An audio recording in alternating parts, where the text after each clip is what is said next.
Hi, I'm Rebecca. I've decided that I'm going to actually record my experience of a scaphoid ligament reconstruction, rather than me writing it down in a blog post, which is what I was attempting to do, but it's a little bit hard to explain how I found it.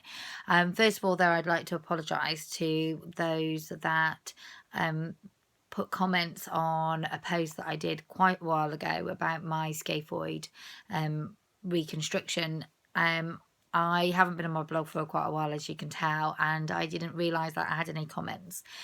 So for those that asked for my advice, and wanting to know how I was getting on, I can only apologise. I know that I had it, but I remember a couple of years ago trying to find out information of basically my recovery and found it very difficult to find some people's first-hand experiences. And I know how grateful I would have been to have that at the time. So really quick, a little bit about how I hurt myself. I caught my hand, basically. I trapped my own hand in my car boot. I have a Ford Galaxy. It's got quite a heavy boot, and I decided I was going to be Mrs. Claus and pick up a present for one of my children. But I was in the process of dropping children off at a secondary school for the primary school, and then having to go back and pick them up and return them back to their primary school. So I went to pick up the present, and every time I tried to shut the boot kept on falling out of the boot. So I thought in my wisdom that I could hold the present in place, shut the boot and move my hand in time. Well, consequences, as you guessed, I didn't do that. I didn't go to hospital until the next day because I just thought I bruised it quite badly. Went the next day thinking maybe I had actually broken it. They'd x-rayed me, there was no break. I went back a few days later because it was double the size and I was in agony.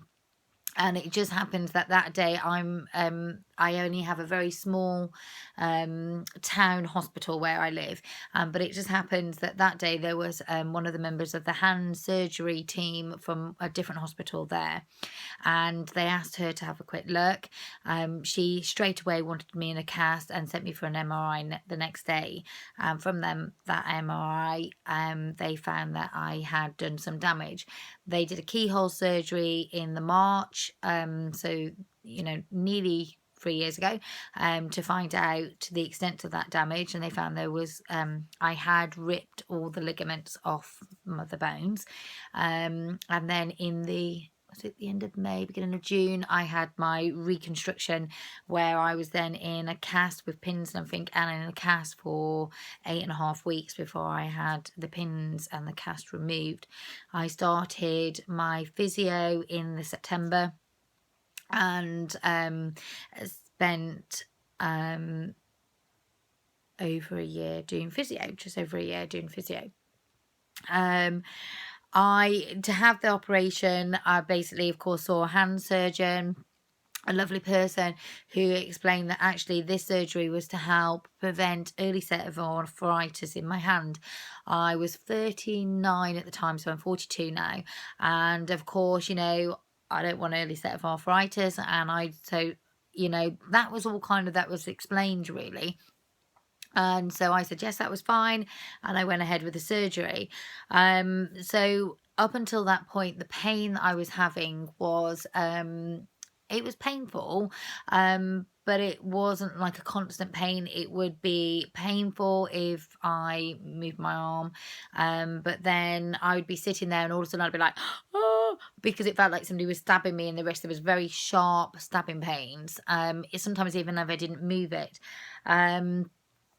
So we've now moved on from just over 3 years from my accident and 2.5 years from my actually reconstruction. How's it gone? Well, it's been a long road, and I'm still on that road. And I, at the moment in time, can't seem to see that I'm going to be off it anytime soon. So let me explain. Okay, so it's this hand here. You can see that, if you can see, I've got a scar here. I've got a scar here. You can't really see that very well. A scar here. This one's very sensitive and quite painful. And then I've got a couple of scars just around here. From my operation, I got when I was in recovery, CPS, which is complex pain syndrome. So I actually spent a lot of time trying to recover from that as well, and I still have that, but only slight. Well, I'm hoping it's only slight, and then it doesn't come back again. My hand would go all blue, cold, sweat, which that still happens. Sometimes it goes where it goes hot and sweaty. It goes white. It has funny, like, it doesn't really like texture, so I no longer wear a watch or any bracelets. I don't wear anything that's got a band around the sleeve, because then if I do, it kind of sets my hand off. It then kind of is not happy. It's really kind of weird to explain, but it becomes not happy, and then I'm in a lot more pain from it. I'm actually in pain all the time now. So I've gone from having the jagged pains to where it's painful all the time. There's not a second where it's not pain. But the pain determines, my pain level is basically determined by what I've done that day. So for example, on a Tuesday, I work in the office at my work, and I'm on the computer for 6 hours. And Tuesday evening, I'm in a lot of pain, and I will take painkillers a lot. And I used to be on a tablet called neurotriptyline, which was for nerve. It's to help with your nerves, and that was to help with the CPS.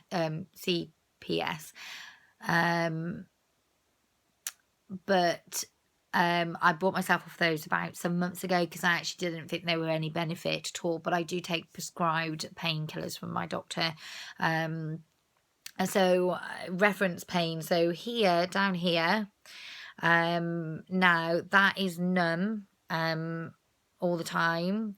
It tingles, and it's quite painful as well. So it's kind of a weird thing. But yeah, it's just numb, which drives me mad. They said that could take years to heal, because they could have damaged when they went through my nerves. But I was speaking to somebody when I was at hospital about a year ago, and she'd had a very similar operation, and about 9 years previously, and she was there to have something done on her other hand, and hers was still numb. So you don't know. This now, these two fingers, which this finger always does that now, it doesn't stay together properly anymore, but these two fingers all the way down here are painful all the time. They thought that maybe I had some kind of nerve damage, but they've done a couple of tests, which came back okay, okay-ish, but my fingers hurt, and it just hurts all the way down there. Of course, it hurts into my wrist. It hurts very much here as well, and that hurts all the time. So my wrist is at the moment in time, it is very painful, because I've been at work all day and I've cooked this evening.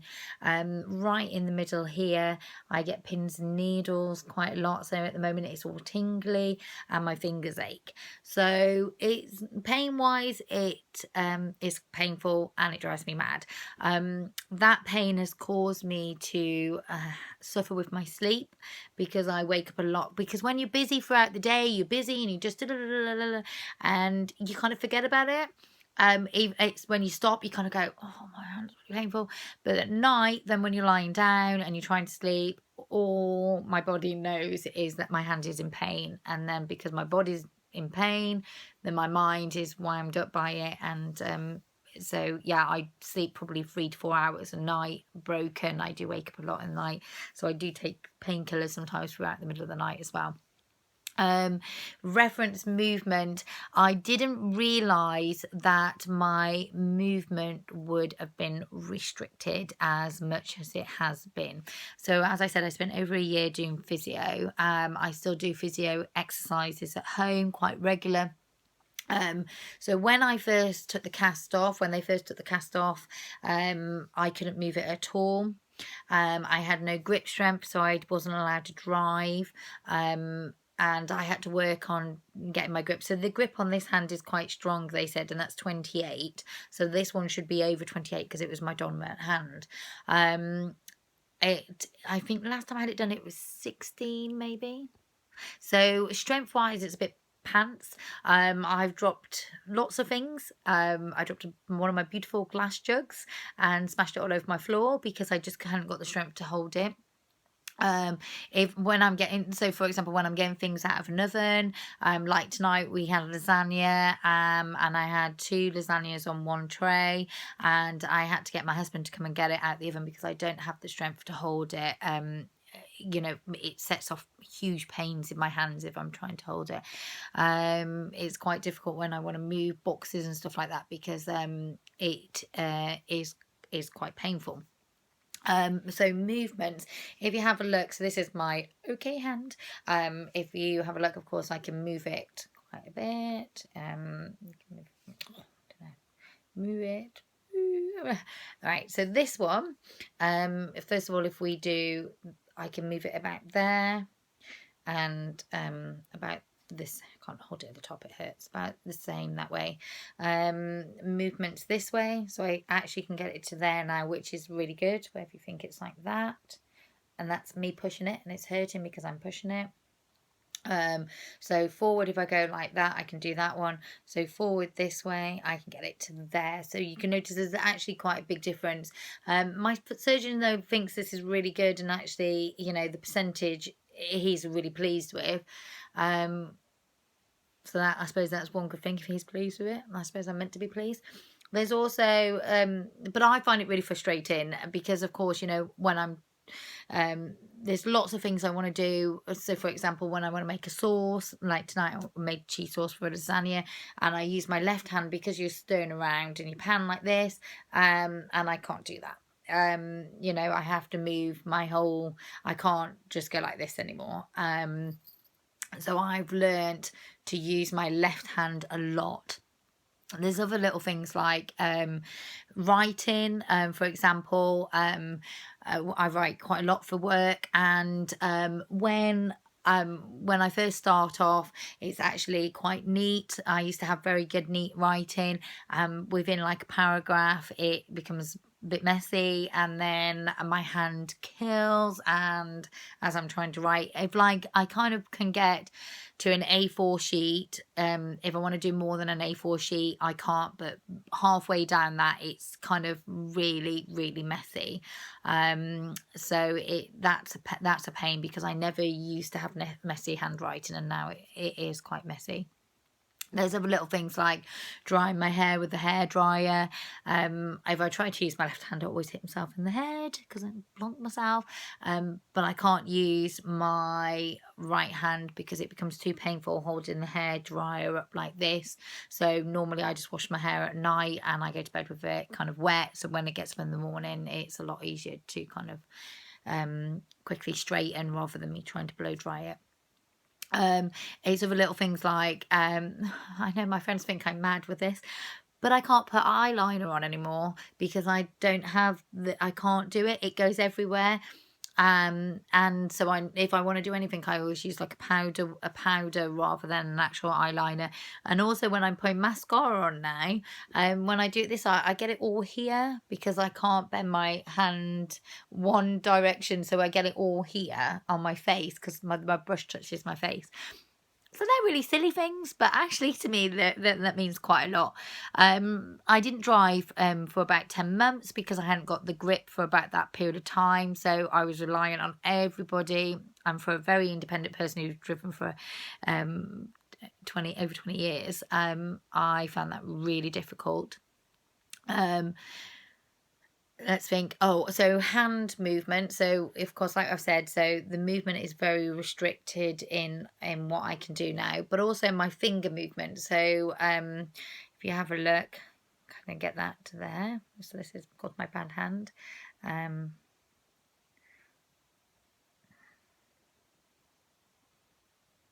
If you can see, I can get them all half.